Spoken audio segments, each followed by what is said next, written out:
জীবনে চলার পথে অনেক মানুষই চেনা যায়, যদি না চলতাম হয়তো বা বুঝতেই পারতাম না। আচ্ছা যাই হোক, এত কথা নাই বলি। এটা হলো আমার ননাস, তারপর ননাসের মেয়ে। তো আজকে অনেক একটা খুশির দিন। যেদিন চলে যায় সেদিন অনেক দুঃখের দিন, তার মানে আপনারা বুঝতেই পারছেন, সেটা হলো প্রবাসী।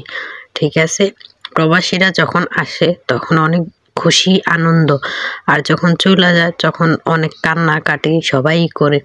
তো আজকে হলো আমার ননাসের স্বামী আসতেছে, মানে ওনার স্বামী আসতেছে বাংলাদেশে। তো এই কারণে আমরা সবাই রেডি হয়ে ফাইনালি আমরা চলে গেলাম রাত্রে 3টা বাজে এয়ারপোর্টে আনার জন্য। তো এইখানে আমার ছেলে অনেক দুষ্টামি করতেছিল, ও একবার ওখানে যাইতেছে একবার এখানে আইতেছে, মানে ও খুব চঞ্চল, এই কারণে এরকম করতেছে, কোথাও থাকে না। যাই হোক, এই কথাটা কেন বললাম আপনারা বলবেন যে এই কথাটা কেন বললাম। আজকালকার না মানুষকে উপকার করলে আরো ঘাড়ে লাত্তি, ওই যে একটা কথা বলে না, উপকারের ঘাড়ে লাত্তি, বাস্তব আমাদের জীবনও এরকম হয়। উপকার করলে লাস্টে আমাদের ঘাড়েই লাত্তি মারে। যাই হোক, আর এত কিছু বলবো না, বেশি বললে হয়তো বা বেশি বলা হয়ে যাব। যাই হোক, এখানে রাত্রে মানে যেইগুলা মানে দেখতে আমার কাছে খুব ভালো লাগতেছিল, আর যে চারদিকে অন্ধকার, মাঝখানে আলো, অনেক কিছু। ওইখানে আমার ননাসের ছেলে ঘুমায় পড়ছে, আর উনি এখনো জাগনা, যেহেতু ওনার প্রিয় মানুষটা আসতেছে বাংলাদেশে, এই কারণে ওনার মনে অনেক আনন্দ। ওই কারণে না, এইখানে দেখতে পারতেছেন ব্যাগ, টিস্যু সবকিছু। আর এইখানে হলো আমার পাখনাটা।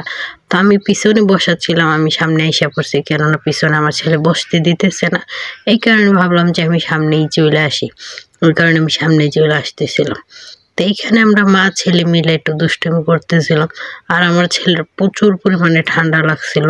তা আমি যাইতে চাইনি, তারপর আমার ননাসে বললো চলো আমরা যাব, তুমি যাবা না, খারাপ লাগবে একা একা থাকতে। তা আমি এই কারণে আমি চলে গেলাম। আর আমার অনেক ঠান্ডা, দেখতে পারতেছেন আমি কথা বলতে পারতেছিলাম না, এটা আগের ভিডিওতে, এখন এডিট করতেছি।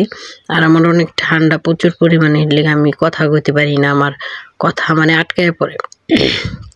আর এখানে হলো গ্যাস পাম্পে আমরা একটু গ্যাস ভইরা নিলাম, যেহেতু গ্যাস ফুরায় গেছে এই কারণে ভইরা নিতেছি।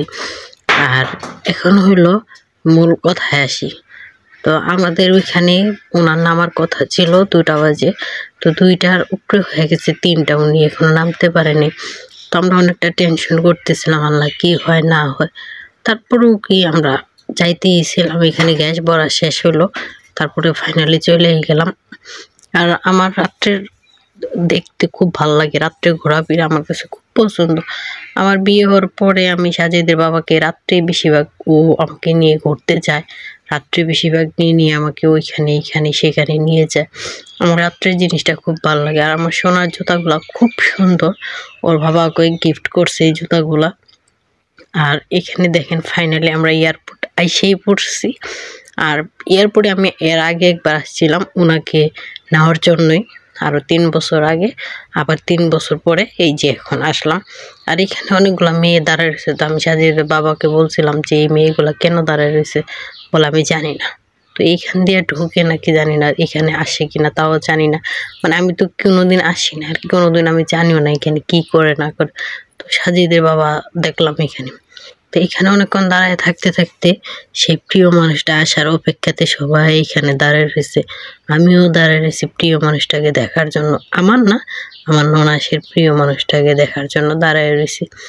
আমারও একদিন ইচ্ছা আমার স্বামীকে আমি একদিনের জন্য হলেও বিদেশ পাঠাবো, যেন আমার ছেলের মনের আশা পূর্ণ করতে পারে আমার স্বামী। এই কারণে সবার বাবা মা বিদেশ থেকে আসার অনেক কিছুই নিয়ে আসে, আমার সাজিদের জন্য নিয়ে আসবে।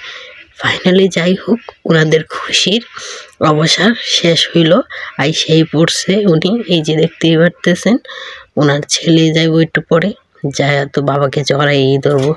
এটা হলো আমার ননাসের জামাই, সবাই দোয়া করবেন সবাই ওনার জন্য, ওনার ফ্যামিলির জন্য। এটা হলো ওনার ছেলে। যাই হোক, অনেকটা খুশি। এটা হলো প্রবাসী বাবা, প্রবাসী